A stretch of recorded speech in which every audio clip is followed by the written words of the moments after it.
mga beshi, naghihintay ako ng minibus papuntang market. Ang tagal.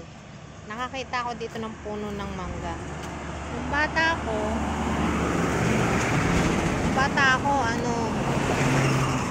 kunikuha namin tong dulo nito. Dulo nitong mangga. Ay, kuha po ako. Nagpaalam ako sa may-ari. Tapos, ginaganyan namin yan. Tapos, pwede ka ng magkakaroon na ng torotot.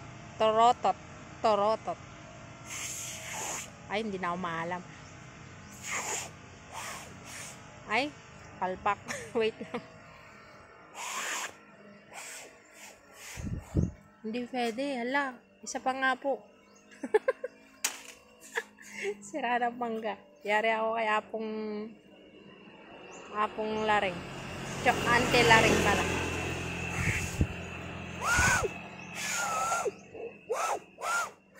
Palpak.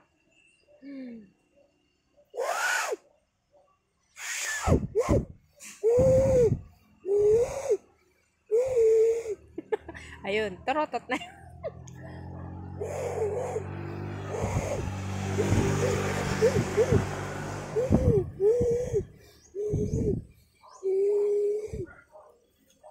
Yun lang. Ang boring.